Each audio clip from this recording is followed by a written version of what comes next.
Good evening, everyone. Thanks for coming out tonight. My name is Jacob McCormick. I'm the one who sends you the emails if you get those.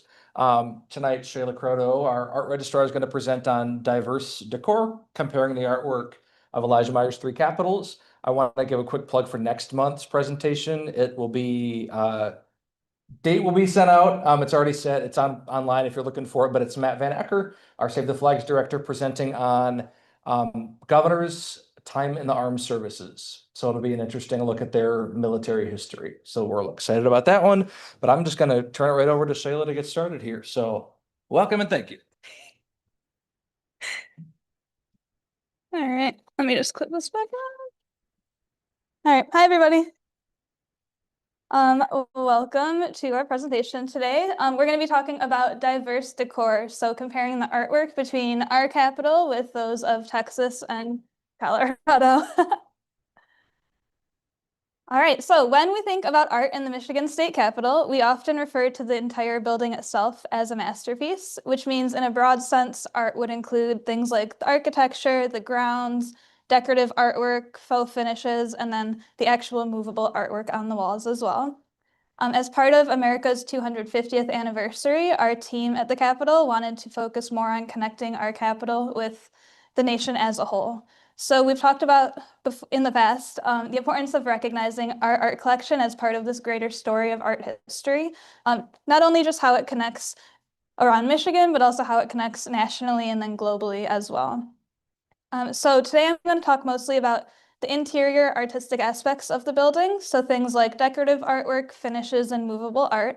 And we're going to compare our capital to two other state capitals, as I mentioned, recognizing that even though we have similar bones, we do also have some differences, especially in our interior. And those similar bones are because we do share the same architects. All right, so today we're going to compare Michigan with Texas and Colorado. So you've got those pictures up there. And then as an added bonus, Brian, who's over here, our registrar and web coordinator, and I completed interviews with staff from both of the capitals we'll be talking about today. So we've got them up there. We're going to be including some insight from them kind of throughout both of our programs this year. So this will include Allie James, who's the curator of the Capitol and director of visitor services at Texas, Kevin Cook, who's the architect of the Capitol for Texas, Amanda Clapham, who is the art curator and lead of Capitol Education at Colorado, and then Derek Everett, who is a historian from Colorado. He's a professor at Colorado State University and at Metropolitan State University of Denver. All right. So starting out just kind of at the beginning, who is Elijah Myers and what did he work on? If you've been to any of our Capitol presentations, you're probably relatively familiar with Elijah Myers already. He was a leading architect in his day, and he is the most prolific designer of state capitals in America. Along with the three capitals that we'll talk about today, he also designed the Idaho Territorial and Utah capitals. In Michigan, he's probably best known as the architect of our capital, but he also completed a whole bunch of buildings, which include the Calhoun County Courthouse in Marshall, so that's going to be the top left on the screen, the Grosvenor House in Jonesville, that's our bottom left picture, and Grand Rapids City Hall, so that's the top middle picture. He also worked on a lot of commissions for other states, a lot of those being courthouses. And so involved in these will be the Arapahoe County Courthouse in Colorado. That's going to be your bottom right photo, and then Old City Hall in Richmond, Virginia, which is that top right one. Now, at this time, capital designs were commonly decided on with either anonymous or at least like attempted to be anonymous design competitions. So committees would choose from a whole bunch of nickname designs. And architects who won were awarded prize money. After they won the competition, then modifications and revisions would be done, and it was generally expected that the architect would be around for further changes and kind of oversee the project once it began. Starting out with the construction of the Michigan Capitol. Michigan was Myers' first big state capitol commission. January 4th of 1871, Governor Baldwin called for the new Michigan State Capitol. It would be our third capital. Our second capital was smaller and wooden and not really suiting our needs anymore. So a competition was held, and Elijah Myers' design is chosen out of 20 different options. And of course, it was titled Tuebor. Construction began in the summer of 1872 and lasted through 1878. And on January 1st of 1879, our Capitol opened. Now the predicted cost was about 1.2 million. The cost ended up being about 1.4 million. So that was actually pretty good for the time. We were able to keep that cost down by doing things like including faux finishes rather than expensive materials, things like faux marble and wood graining, which we'll see today. Really, his role, Meyer's role in our construction was pretty smooth, especially when you compare it to the other two capitals and kind of his role in their capital construction. So with the Texas Capitol, that was the next one he worked on. That was constructed from February of 1882 to December of 1888. Now, he made several major revisions once the plans were accepted. That includes the change from a square dome to a round dome. Their building cost about 3.7 million in the end, which some was paid in cash and some was with land exchange. So that is a lot more costly than ours was. A lot of that is due to the materials that they used. Now, they did have some bumps along the road, so Myers was often not on site when he was supposed to be, or even not in the state when he was supposed to be. He had illnesses when he was meant to be there, or at least feigned illnesses some of the times he was meant to be there, and it was believed that he was overcharging. So he was actually let go in 1886, which was 2 years before their Capitol was finished, and Gustav Wilke, an architect and foreman of the Capitol's construction, kind of took over and finished up that project. As an aside, that also had its issues. So he actually had used prison labor to keep costs low during the course of the project, which led to boycotts from the granite cutters. And he then recruited labor from Scotland, which led to some violation of contract labor law. So he had his own issues. But despite all those issues, Elijah Myers is still celebrated as the chief architect in Texas. The building really does remain pretty true to his original designs. Then in Colorado, this one, as it stands, has probably been the most modified from Meyer's original concept, but it's really not that dramatic. It still is pretty true to the original designs as well. With the Colorado Capitol, construction began in 1886 and was completed in 1901. This one cost about 3 million, but the intention was about 1 million, so they went way over budget. And actually, after the completion of the Arapahoe County Courthouse in Denver back in 1883, that is what brought people's attention to Myers. He did still have to win a competition. He competed against 21 other people, but people kind of already, recognized him as a designer a little bit before that. So plans were approved for the building of the Capitol in 1885. There was a little bit of drama with the contractor that was chosen, William Douglas Richardson. He had kind of been pushed by Myers and then ended up having some issues which reflected badly on Myers in the end. And then again, Myers had some of his own issues with not showing up when he was meant to, having these illnesses, or at least telling people he had illnesses, and then being a little bit iffy with money, potentially overcharging again.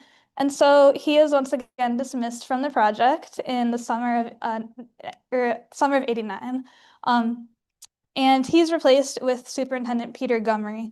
Now, Gumry will actually pass during the completion of the project, so Frank Edbrook, who is a pretty well-known architect at the time in the area, he ends up actually finishing the Capitol. And so we'll see kind of their iconic grand staircase in the rotunda. That's going to be an Edbrook addition to the building. So Colorado probably has the most complicated relationship to Myers, but they still do recognize him as the architect of the building. They just give some credit to Edbrook as well. All right, so let's go ahead and do kind of a quick surface level comparison of the three interiors. We've got Michigan on the left. I would say that our decorative art stands out as really prominent. I think that's like one of our strongest areas, although I'm a little biased because I'm in the art department, but I think it's cool. And then we also have things like our faux finishes and our glass floor. Texas in the middle, they have this really grand scale because it's Texas. They've got the plain white walls. You kind of have like almost a place to rest your eye with their plain white walls. And then they have a very standardized, as far as size goes, portrait collection. So you can kind of see with the rotunda photo, everything looks very like clean and standardized, in my opinion, at least. And then Colorado, you can see a little bit from above the grand staircase that I mentioned, but I do have a little bit better picture later on as well.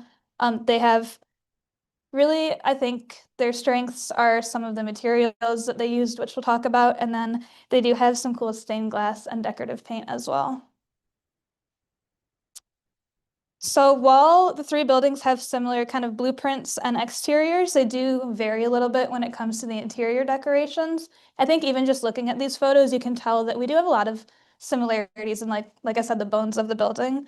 I think ultimately some of the differences will come down to things like the amount of influence that Myers had, the materials that were at hand in each state, the goals of each state during construction and decoration, renovations that happened over time, and then kind of what was popular in the different time periods that the buildings were adding movable art in there. So things like stained glass, formal portraiture. We'll talk about terrazzo flooring when that's added in as well. All right, and then these are kind of a comparison of their three or our three rotundas. So I would say in general, Myers is giving some recommendations for the interiors. I think he's probably the most involved with Michigan's, but even still, he's got some recommendations, some things that he kind of envisions, but over time, we kind of, each capital will kind of take their own direction. So we'll explore, especially with movable art, kind of the different ways that we depart from Myers' original plans. Starting out with our capital and talking about a bit about our wall paint. So when the Michigan Capitol was finished, our walls were left blank with the intention that we would paint them later. This was originally said it was because the plaster needed to set. They set for like 6 years, so it was really that we didn't have funds available at the time that we wanted to start painting. And this did become a point of contention over time.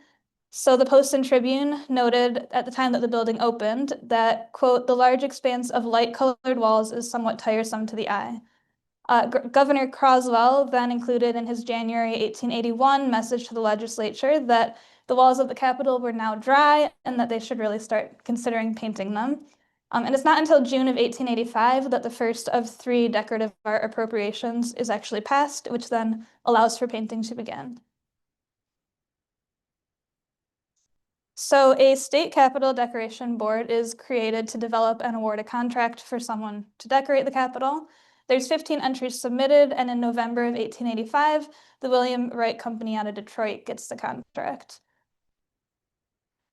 Now, at the end of September, so this is leading up to the selection of a winner, before the Wright Company is actually chosen, Elijah Myers is interviewed by the Detroit Free Press, who's basically like poking around, seeing if he'll say anything about what he wants to be seen and who he wants to win.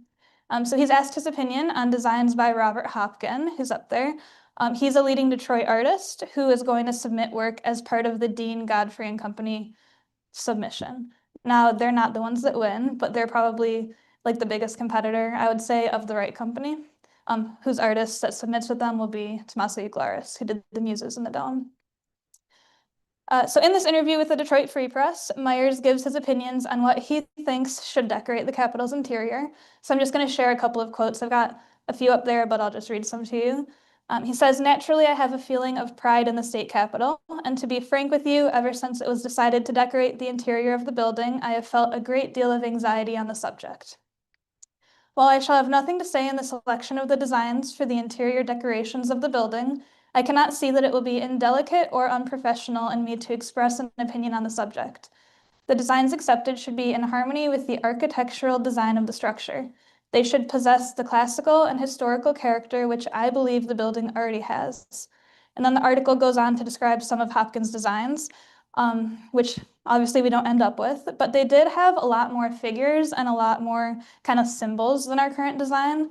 In my opinion, it might have been a little bit too much, which might be why we ended up with the Wright Company and Uglaris instead. But things that it would have potentially included are what he calls genii, which are male figures that represent things like commerce, navigation, history, agriculture, and mining and lumber.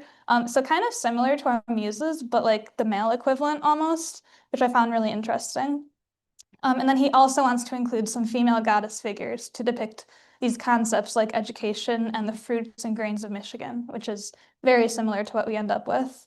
He also wants to include badges of 24 Army Corps, figures like a Native American and the French explorer La Salle, and then objects like steamboats, sailing vessels, and iron ore barges, as one example, to represent improvements in water technology.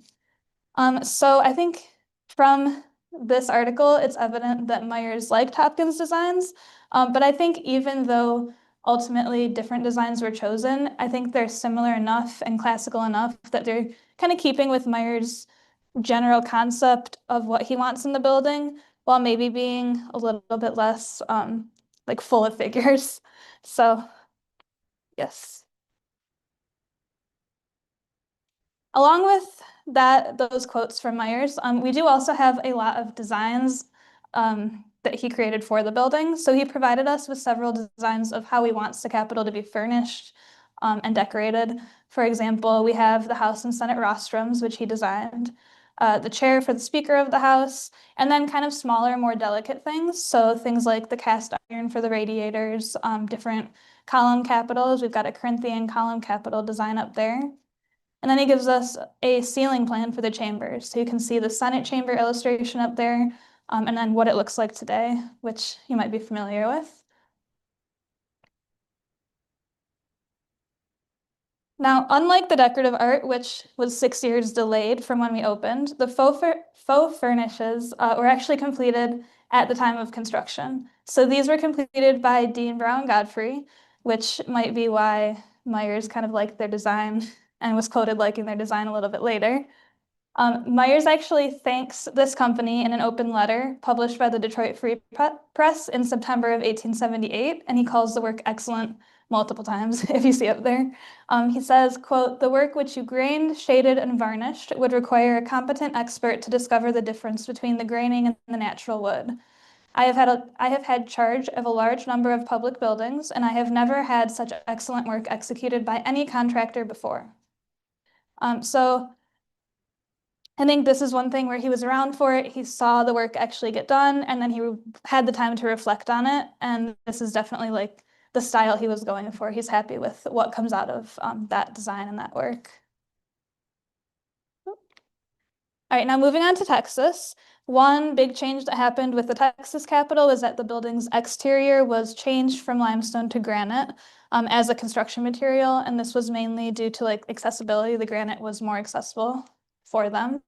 Now I'm going to start bringing in some of the people we interviewed. So I'm actually going to have Kevin talk to you about how this affected the style of the building's exterior and interior. Limestone to granite added to a much more rustic appearance on the building. The original were really highly ornately carved, with figures and in the pediment. The crown at the top of our obelisk, the top of our rotunda was intended to receive, frescoes. So there was much higher intent for decorative art, but then as the project went on and they had the limited resources to work with, and then they had to change to granite, it got much simpler and more rustic, which I think is part of the beauty of the building and what sets it apart. But now, along with the photos you've just seen, Texas also has the advantage of having several, like 200 something of Myers' original plans in their archives. And so we're able to actually look at some of those too and kind of compare Myers' original intentions with the actual outcomes of the building. So you'll see they have a really similar kind of design for their House and Senate chamber ceilings.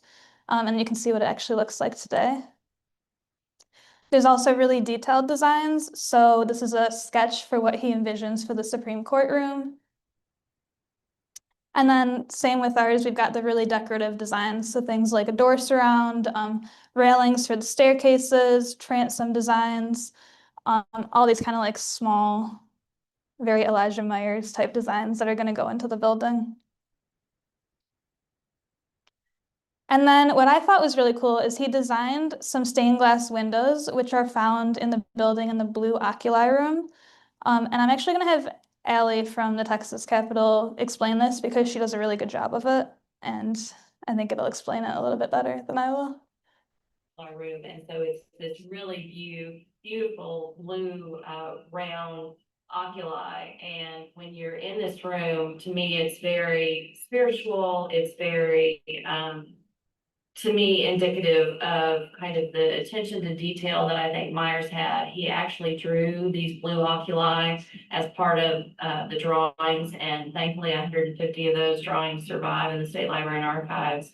And so I impressed upon Kevin that during this roof restoration that we had to find a way to keep making sure the public could go there, meaning just our VIP tours that are very, very strictly regulated because you actually have to go up, our fourth floor stairway and go into the attic, which you can only do by key. And he very graciously found us a way to do that.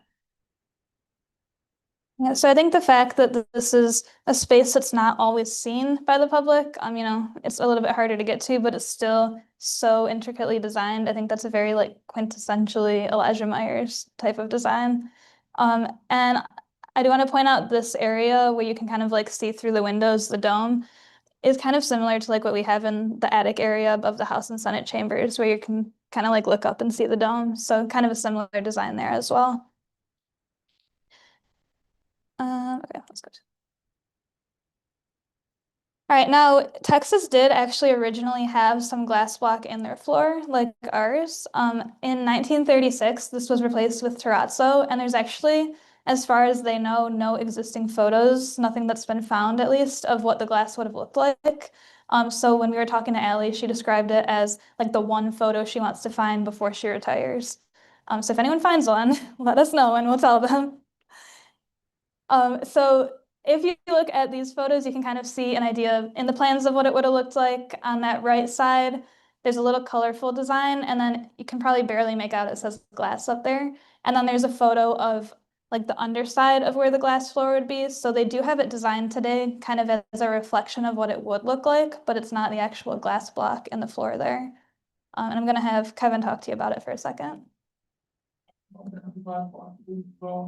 One of the earlier architects wanted to actually tear out all the terrazzo and go back to the geometric Victorian tile that was original, but the terrazzo work that was done in the 30s through the early 50s, I believe, is really remarkable. The gradation that they're able to achieve and the texture and the shadowing is just incredible. And all of the stone was provided by a local company that mined all but one of the colors, multiple colors of stone locally in Texas, and developed some heat treatment methods to color some of that stone. So everyone loves the terrazzo floor, even though it's not Myers. And All right.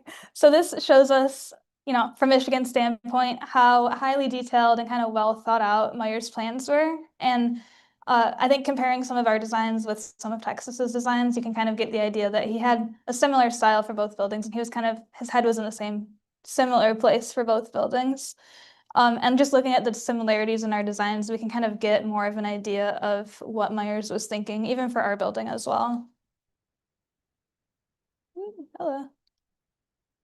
Okay, I'm pressed too much. So talking about Colorado a little bit, like I said, a little bit different case because they probably had the most issues with Myers along the way. They did definitely stick to his plans overall, but this staircase added in the rotunda by Frank Edbrook was a pretty significant modification from the plans. So originally there would have been grand stairs in the north and south atria, and those were done away with. That would have been more similar to our plans and Texas's plans. And really this staircase today has become pretty iconic for their building. When we were talking with, during our interview, it sounds like a lot of people take like wedding photos here. It's kind of an iconic place to do that. So I think the change has really just become a part of like the heart of the Capitol at this point. Now, one other thing that I think is really unique with their Capitol is the stained glass that they have, which we don't have here, and so I'm kind of jealous of that. They have a ton of stained glass all throughout the building. I'm going to have Amanda talk just in general about the art in their building, and she'll talk a little bit about that. So our second has a ton of stained glass, and our house only has one. And I learned that partially that's because the house faces west, which is mountain views. And so the Senate just has a lot more. They don't have quite the views, so they have more stained glass. The most recent went in 1976 for our centennial. We also in our, what is now our, we call the old Supreme Court chambers, which is now a committee room. We also have a collection of stained glass that are called the heritage windows. And those depict the, a few of the cultural groups that contributed to Colorado history. And then we also have a stained glass of Emily Griffith, who was a educator here in Colorado and started a school for adult education that is also still in operation today. And then in the House of Representatives, we have a stained glass of Barney Ford, who was a early Coloradan who was born enslaved and escaped off of a riverboat and was kind of like an adventurer, an entrepreneur, and came to Colorado and became very wealthy, but fought so hard for suffrage that he actually went to the US government and testified against Colorado becoming a state until all men could vote. So we have like these great Colorado luminaries in stained glass. They're both beautiful, like actual beautiful stained glass work, as well as like super important to our history. And we actually even found some stained glass windows in our collection in the sub basement, and we don't know where they were. These ones don't depict a person, they're more like just geometrical stained glass, but we don't know where they came from. So we keep trying to see if we can come across some like photographic evidence of where they may have been in the building. Yeah, so kind of like a common collections dilemma. Now they've got the stained glass, they didn't know where it came from. So you'll see up there the Senate chamber and then the outside of it and some of the stained glass there, and then the two specific pieces that she mentioned just for us there. Okay, so I want to focus specifically for a moment on the stained glass near the top of the dome. So these 16 stained glass pieces around the top of the dome, Myers had actually included in his original plans. He had allotted room for 16 stained glass windows, and these might be my favorite. I think they're really pretty. So I'm gonna have Derek explain it, and then we'll talk a little bit about it. There's 33 stained glass windows through the Capitol building. The oldest ones up in the rotunda that were installed in 1900. And those actually the windows were intended by Elijah Myers. His plan was that those were going to be 16 scenic views painted on glass in the rotunda, and eventually became what's called Colorado Hall of Fame, essentially 16 prominent political and economic figures from the end of the 1800s, the first generation. Yeah, so not exactly what Myers had pictured with the scenic views, but I think the fact that they kept the spaces and then actually put stained glass in there, even though the topic changed, I think that really is pretty sticking with the style of Myers' design. And I think it reflects that over time, when it came to actually putting the stained glass in, they had kind of changed their opinion of what they thought was like most important to show in those areas. Some other features that I wanted to point out in their Capitol as far as the interior decoration goes. One is that the choice of materials is really prominent. So they have this really rare rose onyx that's all throughout their Capitol that was quarried near Beulah, Colorado. And so that's going to be on the left. Now, by the time the Capitol was all finished, the stone was completely used up. So it's very rare and very unique and like pretty priceless at this point. I think at the time it probably factored into the price of the Capitol, but now it's just like this really special thing for the people of Colorado. The other thing I wanted to point out on the right is that they do have decorative artwork, and it's not quite as detailed as ours, but it does include a lot of these common like Victorian ornamental motifs like we have. They've got gold leaf as well. I think if you look at these, you could easily see this going in like our House or Senate chambers and just fitting right in. So I think along with this, another thing I did want to mention for Colorado is their movable artwork and kind of compare some of that to what we have in our building. Maybe, there we go. So I think in general, Elijah Myers would probably have assumed there would be some type of movable art in the building, but as far as I know and the people we talked to know, he didn't have any like specific things that he said had to be included. So that was kind of an after his job as an architect venture. So movable art, in my opinion, gives us a chance to compare kind of how the buildings each evolved in their own separate ways over time. And I think the movable art is a reflection of what's going on in the States in the time period that it comes in. So starting out with the discussion of murals, what stands out really strongly to me in Colorado's Rotunda is what they call the water murals. And that's what you're seeing up here. These are WPA era murals. They were added in the late 1930s. These actually weren't funded by the government, so they weren't actually funded through the Works Progress Administration, but they were funded by a private foundation. They do have the same style as really a lot of the WPA artwork that you see at this time, kind of across the country though. So there's, I believe, 8 panels that all make up the mural, and they're accompanied by a poem that's written by the one-time state poet laureate Thomas Hornsby Farrell, and the poem is titled, "Here is a land where life is written in water." So I'm going to have Amanda talk a little bit more about these. Chosen was Alan Tupper True, and he's a fairly famous Western artist. He has murals in the Wyoming State Capitol and several other places around Denver. And his style is really unique. It's very like flat colors, big flat panels of colors, but really expressive people. And they're usually doing some kind of like activity, but the people are very prominent in the murals. Oh my God. So these are called the water murals, and they tell the story of water in Colorado. And water is our most precious natural resource. We're a very dry state, and we are one of 2 states that no water flows into. All of the water in Colorado flows out. The other state is actually Hawaii. So all of our water comes essentially from snowfall. And so the panels depict Native Americans praying for water, and then explorers, settlers, mining, the importance of water and mining, industry, city and dam building, and then the final panel is called The Future. And the future is it's a group of people, and it doesn't really look like Colorado now, but you know, artist interpretation. And then there's several glasses of water in the mural that are empty.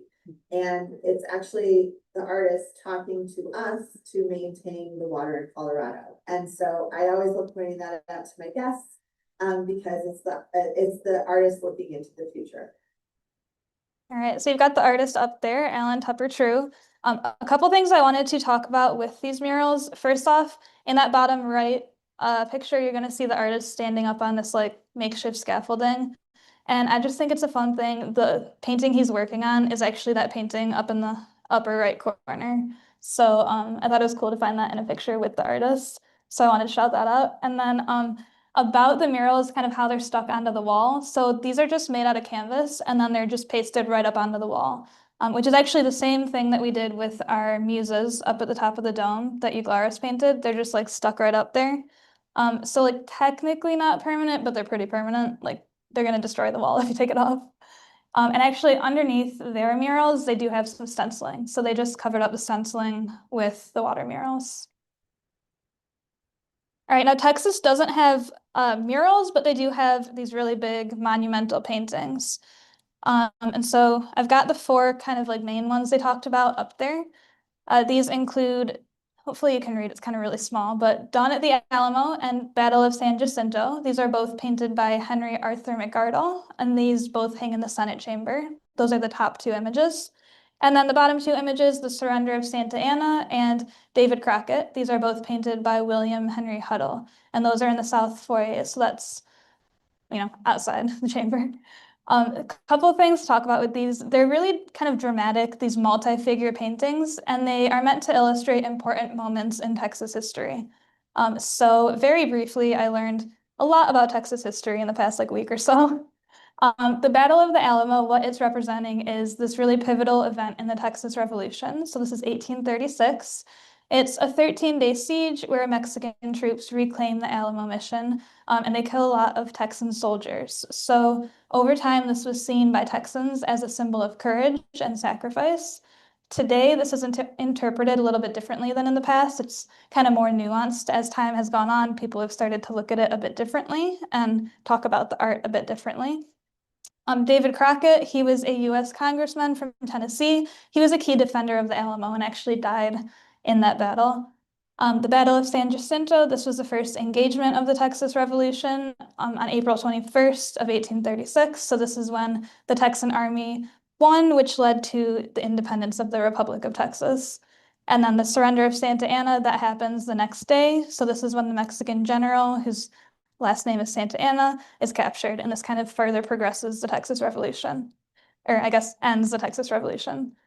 So a couple things that we learned while we were talking to, in our interviews to the Texas staff about this.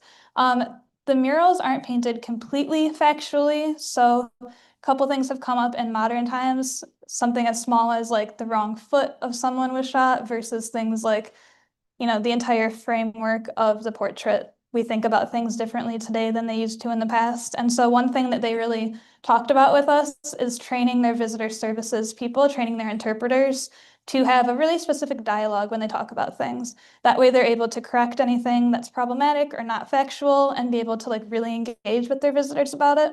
And this is something that I think probably every capital has run into in one way or another over time because we are really political places. And so sometimes our artwork is very political. Then from a conservation standpoint, they also had some challenges with these. So two of them, the Senate ones, are hung kind of up against like wooden wainscot. And the way that they're hung, because they're so heavy and they're framed, they're actually a little bit more prone to torque, kind of like move with the changing of the temperature and humidity in the room. And it's also really hard to get them out if you want to conserve them. And so that's another kind of consideration. That's something that we also have to think about with some of our big artwork too. And if you've been around the Capitol for a while, you will know that we don't currently have murals or these really monumental paintings, but at one point we did have some on the walls. So these were our WPA murals. In 1933, 8 Michigan artists were commissioned to paint murals for the Century of Progress exposition in Chicago. These featured things like talking about Michigan history, natural resources, industry, kind of showing off things that we're proud of in Michigan. And that includes who painted it. So some of our leading artists, a lot of them were out of Detroit or that area, were recruited or commissioned to paint these. These are good examples of WPA style artwork as well. So these were, again, pieces commissioned by the Federal Art Project, which was through the Works Progress Administration to help the out-of-work artists during the Depression. So after the exposition, there's 8 murals, 4 of the 8 are taken on tour. So for 3 months, they're put on exhibit in Detroit, and then during the summer, they go to a historical fair on Mackinac Island, and they're exhibited there. And then after that, they're put into storage, and they're just kind of hanging out in storage for a while. The legislature is not super happy about that because 1, people can't see them in storage, and 2, they actually are at a pretty high risk of deteriorating because they're not stored that properly. So a proposal is made to display them at the Capitol. The size of the murals was kind of a challenge, but they ended up being hung in the first floor corridors. And so 4 of them hang in the corridors or hung in the corridors. The other 4, we actually don't know where they are. So 1 popped up at one point, and now we don't know where it is. So these ones are kind of lost, which is something that happens over time with artwork. It would be super cool if we could figure out where those ones are. But the ones that we do know of, we had one called Pioneers Along the Detroit-Chicago Road that was painted by the artist Roy Gamble. And that's the middle piece up there. We have Michigan Natural Resources by Paul Honore, and that is at the left, the really long one, like top left. And then Cadillac at the Court of Louis XIV by Leon Mikulski. That is at the right, so far right up top. And Father Marquette and his mission at St. Ignace by Vivian Brown Barron.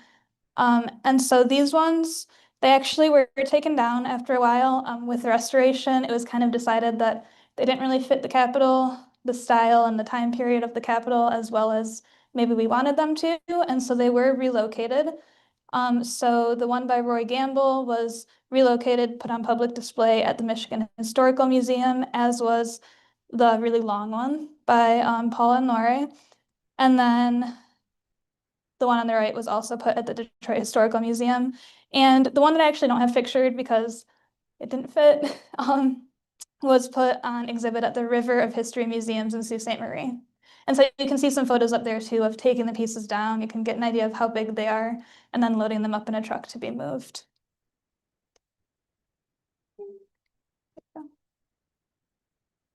Okay, so kind of thinking about what the meaning of these murals or these really big monumental pieces is. I think I've said this a couple times now, but I think the movable artwork is really a reflection of what's going on at the time that they come in. So for example, the Colorado water murals, these come in around the time of the Great Depression. At this point, water is already considered a valuable resource in the state. But around this time in the 1930s, there's also a series of major droughts that occurs in pretty much the Dust Bowl area, which will include like a chunk of Colorado, kind of like the southeast area of it. So water becomes a really scarce resource, and then it's very clearly an important resource to the Colorado people. And I think that this series of murals kind of reinforces that along with the poem as well. The Texas historic scenes, those are about the turn of the century, so like shortly after the building opens. I think it's kind of showing the Texans wanting to reflect on their history and kind of how they came to be, and then showing pride in their state. The issues that might come up with the pieces today, it's not far enough removed at that point for that to be an issue yet. And it's kind of following in this European art historical tradition of using large multi-figure scenes to demonstrate like big important events that happened over the course of history. And then the Michigan murals, they like wowed the crowds when they went to the Century of Progress exhibition. So they were a really good way to show off the assets of Michigan, to kind of almost like prove our worth as a state and show off things like our history, our industry, the artists we have in the state, things like that. And so that was something that people wanted to keep going. They didn't want to just put it away in storage and forget about it right away. So this kind of reflection is also what I've been trying to do with our portrait collection for like a year or two now. So I want to talk a little bit about that too. So starting out with our portrait collection, which some of you might have already heard me go on about, but as far as our portraits go, really as far as our collection goes, portraits make up the like biggest chunk of it. We have about 60 portraits, and they are of governors, legislators, Supreme Court justices, and then other just important historical figures to Michigan. And our collection really shows our political history, but also our cultural history and what was going on in the world, what was influencing our capital artists at the time that they were painted. So something that I've been considering for a long time is, why do we have a portrait collection, and like what is the significance of our portrait collection? So very briefly, I have a really long, hour-long YouTube video if you want to like not have it be brief, but basically, over the course of art history, portraits have been a really good way to communicate like strength and good qualities of leadership, and then by putting portraits that make people in leadership look good, it kind of helps to build the public's trust in them and help them to kind of remain in power and have people have faith in them almost. So in America, it's used kind of almost as a way to like legitimize ourselves and our leadership. I'm talking like early on. So following in European tradition, when we become a nation, we kind of look to Europe. We see that, imagine like Versailles, we've got all of these fancy monarchs that are up on the wall. And so we do the same thing with people like George Washington, all of our important national figures. And so state capitals are then modeled after the nation's capital. And so we do some of the same things. So in Michigan, when we become a state, it's coming right out of the Toledo War. And that's something that kind of delayed our statehood. So when we start putting portraits up on the walls, this is almost a way to kind of like legitimize ourselves and be like, hey, we deserve to be a state, even though it took a minute. So some of the earliest portraits that we have on the walls are Stephen T. Mason on the left, our first governor. On the right, we have Marquis de Lafayette. He was an important figure in the American Revolution, and at that point, one of the most recognized political figures in the nation. And then we did have a George Washington. We actually don't have that in the collection, so we don't know what it looked like, where it went. That was long before I got here, but at one point, according to like textual evidence, it did exist. So given all the thought that I've put into our portrait collection, I did want to ask Texas and Colorado about theirs. And I have some really fun clips to show you or to share with you about that. So I'm going to have Allie just talk a little bit about like their art collection as a whole for a couple minutes. So we have over 300 works on canvas. I would say that our portrait collection in the 1990s was very similar to those held by a lot of different entities in the United States. I don't want to, diminish anyone by saying dead white men, but, it certainly is, the reality. One of the things that we've been able to do, is have an art enrichment program that started in the 1990s after we made it through the building renovation. It gave us an opportunity to add landscapes, seascapes, genre paintings, still lives to the existing collection, still within our parameters, which is artwork that predates 1920 for the most part. Of course, there are exceptions to that. Obviously, our rotunda portraits showcasing governors cannot be painted until they leave office, or usually are not painted until they leave office. So that, of course, is an exception to kind of the historic nature of what we collect. We also have photographic composites that commemorate the legislative sessions. So one for the Senate, one for the House. At this point, we have more than 150 of those. We have a handful of sculpture, a handful of sculptural busts. We have monuments on the Capitol grounds that have to adhere to a strict process that Kevin and his colleague Daniel are often involved in. But for the most part, that encompasses our artwork collection. We have only one textile in the collection, and that is the original San Jacinto battle flag that flew in 1836 at San Jacinto. All right, so the flag is up in the top right corner. And then you can see some of their portraits and just kind of an example of some other non-portrait artwork in the collection. Bottom right corner is one of those monumental paintings, not one of the ones that's up against the wainscot, one of the ones that's out in the foyer. Yeah. There we go. So now I'm gonna have Allie keep talking to you about their portrait collection specifically, and then I'll tell you a bit about the artists. Hello.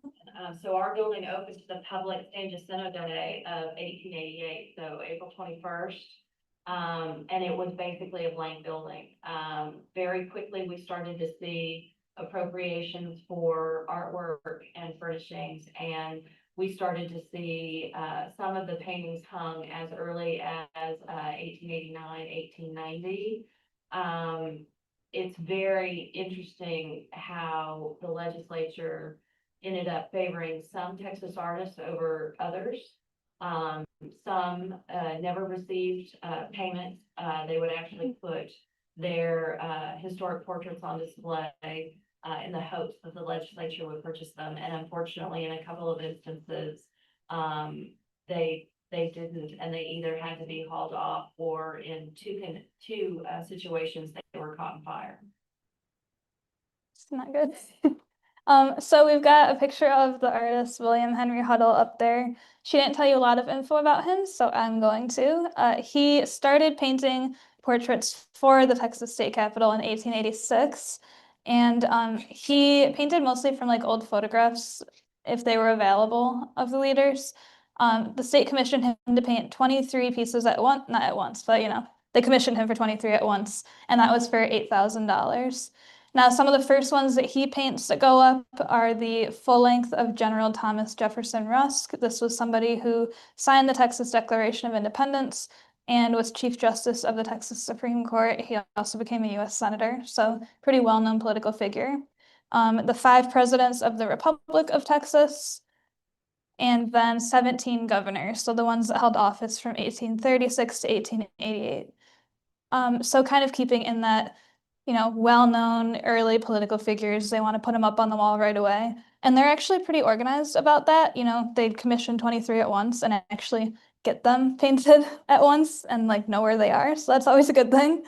I did want to quickly mention, Allie had mentioned that some artists put their work on display and hoped it would get purchased, and then it wasn't. That is something that happens in Michigan as well. So 2 of our artists are kind of notorious for this, Alva Bradish and Louis Ives, whose names might sound familiar. Louis Ives is really prolific in our collection. They will just put work in the Capitol, hope it gets bought.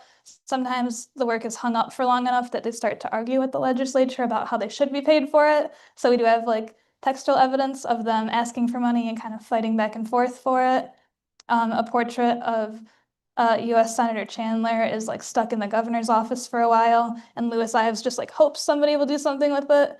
So that is something that artists in multiple states were doing at the time.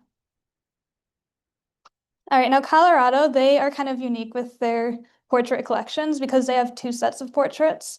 So they have a set of US president portraits and then a set of Colorado governor portraits. And both of the collections have interesting backstories. So as far as the presidential portraits go, these start out as a set of portraits. They're painted by the artist Lawrence Williams. And these are toured around different schools as a way to kind of educate the public about the presidents. This becomes challenging very quickly because there's 43 at that point. So 43 oil portraits are being moved from school to school, which is not that practical. So these are actually donated to the Capitol. This is around like 1979 to 1982. And they're hung on the third floor of the rotunda. And then going forward, purchases for like upcoming presidents or the ones that follow are just funded by their respective parties. So once the artist dies in 2003, another artist takes over, and that is Sarah Boardman out of Colorado Springs. Now these paintings, the presidential ones, are actually like recently have been taken down. So they wanted to move those and make way for a rotating gallery. And so their idea is to start using that space as more of a dynamic space. So maybe put up like groups of portraits, put some back on display, but be able to be a little bit more like flexible with what's being shown, which is kind of like an interesting, little bit more modern way to look at things, I would say. And then as far as governor portraits go, I'm going to have both Amanda and Derek talk about those because the way that they acquired them was kind of interesting. Collection of governor's portraits. The governors, as tradition, not because it's mandated anywhere. We have a collection of, I think, 27 of 38 governors or 36 governors, it's one or the other. So we don't have them all, but all the portraits have been donated by the governors themselves, which means that the collection is really widely ranged in size and style. Obviously, pretty much prior to 1900, they're all black background, black suits. But after 1900, the style has started to change quite a bit. My favorite, we have one with Governor Lamb from the 1980s, and it is so great. There's so much pastel in it. I love it. So we have the governor's collections, portraits collection, and those are displayed currently on our first floor, which is our executive floor, the executive branch. Sorry, that one cut off really quickly. My editing skills are like iffy. Portraits hung in governor's suites. They weren't out in the hallways. As far as I know, there really wasn't any sort of artwork on the hallway. It had to be awfully boring looking around. But as you can imagine, time goes by, more and more governors, less and less space in governor's suite. And so when it had to have been, well, we don't have a hard number for this. I don't know if it was when the governor's office was remodeled in the late 1950s and that whole Frank president sort of style came about. But I do know that at least by the 1970s, all of the old governor's portraits were gone. They've been put in storage, basically. I mean, it's creepy. I was there, was it 2011, 2012, in the basement of the State Archives building, multiple floors underground. And pegboards, the walls that you put the pegs in, and they've got the holes all around. They had those as dividers in one of the basements of the State Archives, and they were doing a project to rearrange space, took down the pegboards, and as they take down the pegboards, there's these giant canvas wrapped things back in the wall that nobody had. It's like an Edgar Allan Poe story. The Cask of Monterey sealed them behind the wall and not telling anybody that. So just an exciting time that we've uncovered a couple dozen portraits that were sealed off and forgotten about on the wall. But before we had those, the oldest governor portrait on display was from the 1950s that somehow had lasted in the Capitol. And the more recent governors, 60s, 70s, 80s, they had their portraits were on display in the public always, in the kind of west wing, the main entrance. I love how he describes things. So kind of comparing Colorado, Texas, and then our capital. I think in all three, this idea of like the power that portraiture has is recognized over time, and people do try to act on it, but it's not always the smoothest thing. I would say it was pretty smooth in Texas. It was a little bit less smooth for like our collection, historically speaking, and maybe Colorado's as well. Over time, portraits are like taken down and misplaced. I think today the Capitol is just broadly speaking, we're really trying to like professionalize our collections, treat our collections kind of more like a museum would, and really recognize the importance of things like conservation and preservation, and keeping the portraits on the walls and not hiding them places. So kind of to wrap up our portrait discussion, I did ask the interviewees, we'll say, about what they think the significance of their collections is. And I thought Allie and Kevin had really like impactful responses. So I'm gonna play that for you and then I'll kind of wrap up this whole portrait section. The current capital, we had literally a rustic kind of cabin capital and then a limestone capital, both of which, and Kevin can correct me since he's the architect, were lackluster to say the best in terms of architectural features. I think it was Texas wanting to finally be proud of an incredible building that Myers had designed, and it was executed. And they were interested in showcasing the history of Texas as displayed in a lot of its portraiture. Seeing another there was a portrait gallery noted in one of the rooms in the original plan, so I think that was part of the original program, but also by and large, if we didn't have things on the walls, we'd have a lot of very blank white walls. And so, you know, our lack of decorative painting kind of begs for art and complements of the thing. Mm-hmm. All right, so the other thing we talked about while we were talking about portraits is this kind of ongoing struggle of deciding where to hang things. I would say most of the capitals that I've looked into, they have designated locations for their gubernatorial portraits. A lot of times they're hung by date, so like, well, we'll get to ours, but this over time kind of presents an issue of space as time progresses because these are by nature growing collections because we keep having governors, and so eventually you're going to run out of space. So in Michigan, we keep our 14 most recent gubernatorial portraits on the second and third floor rotunda, and that is our gallery of governors. This will rotate, so one moves out and another one comes in every time that a portrait is added. And then anything that's not in that, in our rotunda gallery of governors, everything else is hung based on kind of two things. So historic knowledge, like for example, if we have evidence, a photograph or a textual evidence that something hung somewhere, then we'll hang it there because we know it was meant to be there, historically speaking, or just what's logical. So if a governor was at one point a representative, okay, maybe we'll hang their portrait once it's not in the gallery of governors on the house side of the building. So this is something that we're still kind of thinking about and discussing. It's like an ongoing discussion. We'll say discussion, not dilemma, between all of us. Now in Texas, they also have governors in the rotunda. Right now they have 7 spots left because they do have a little bit bigger rotunda and they're a little bit newer than we are, I guess. So they have plans to actually stack their portraits later once they run out of space, which given that they have more standardized size for their portraits and they've got so much wall space, I think that'll work pretty well. I think they've got the opportunity to really continue that on for a really long time. Colorado is just about out of space with where their governor portraits hang right now. And so, like ours, their portraits are donated by governors, so they vary a little bit more with like size and dimensions and such. So what they're doing and what they've already kind of started with the presidential portrait collection is starting to treat the walls more like a gallery space and then rotating things in and out, which I think is kind of a like unique, interesting way to approach that. So just a couple takeaways to kind of wrap things up. I thought it was really interesting to hear about how other capitals are approaching these kind of shared, dilemmas, we'll say, curatorially speaking, or like from a historian standpoint, or even visitor services standpoints. I think we kind of tend to have the same goals, things like caring for the collections, preserving our building, preserving our collections, conserving artwork, especially movable artwork. And then we did talk a little bit about accessibility as far as making our art more accessible.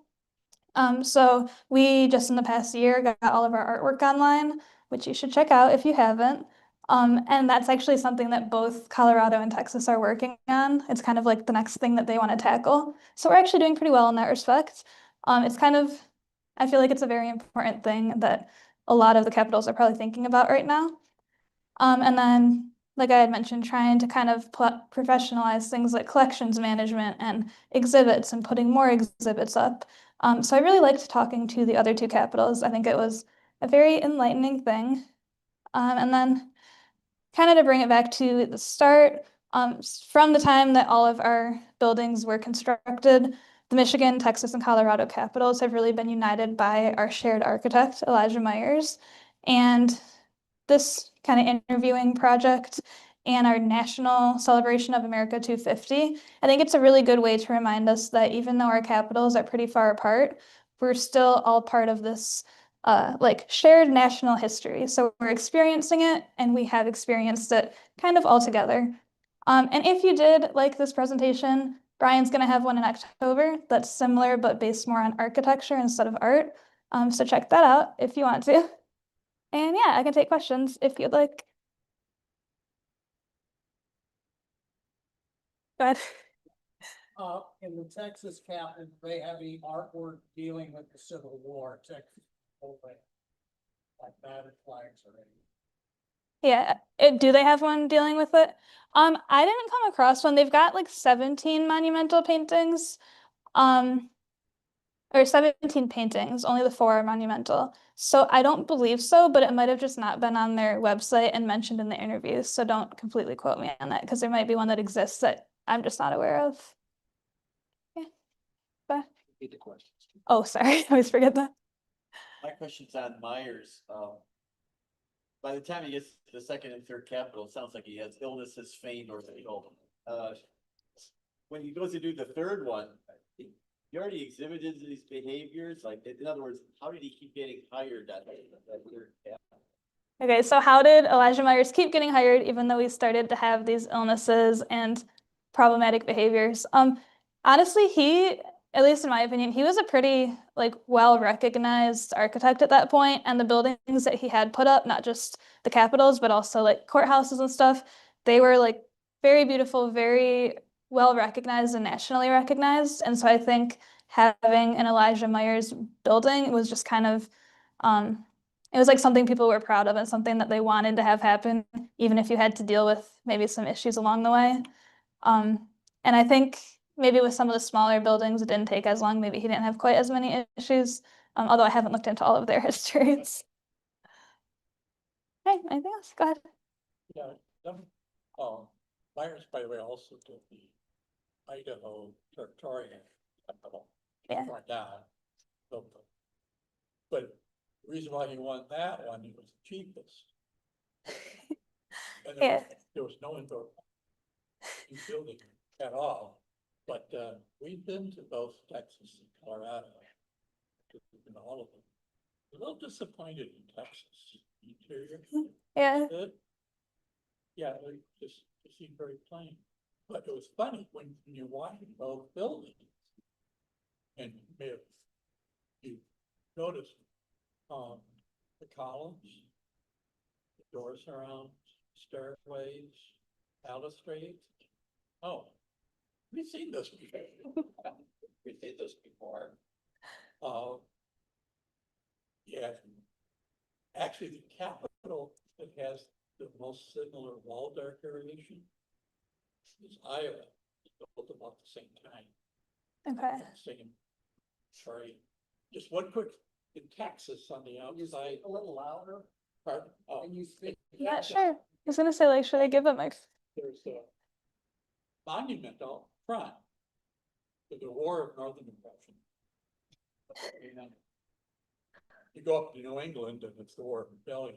But in 4 corners, there are soldiers, sailors, all standing. But the one facing north, he's looking down. You can't look up looking down. I like that. Yeah, I have actually not been to Colorado or Texas's capitals yet, so they're on my list because now I've done all this like looking into them. So hopefully soon, hopefully I'll get to go visit them.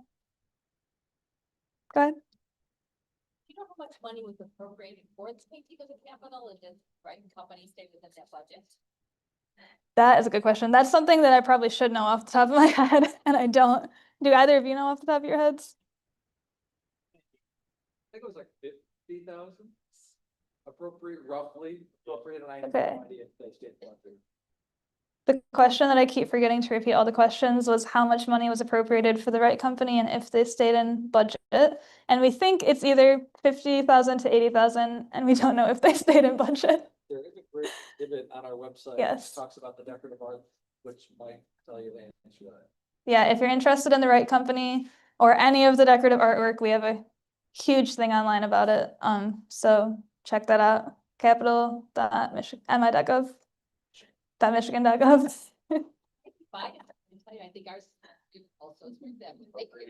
Yeah, I think I'm also biased, so I don't think I can pick which one I like the best. One pays me. Good. Texas Sorry? is the largest capital of the 50 states. Yeah, Texas was, yeah, Of course. because it's Texas. Go ahead. I'll say one thing about Myers, getting back to why Myers kept getting picked.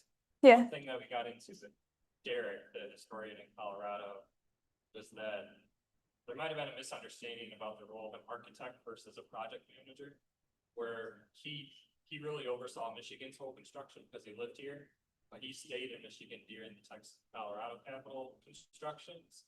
And so part of it might have been that from his mindset, he submitted these really in-depth designs, was paid for those. But then Colorado and Texas expected him to be on site overseeing construction. While he might have not felt that that was his whole job. His job was to submit those designs and the construction managers take care of it from there. So we had a fun chat with Derek about that.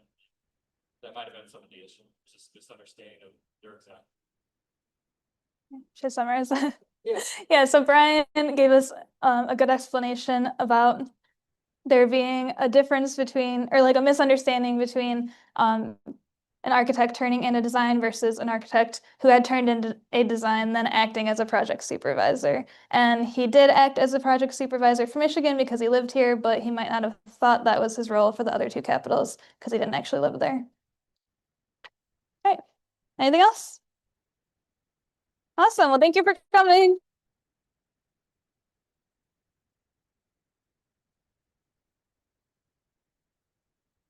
I don't know.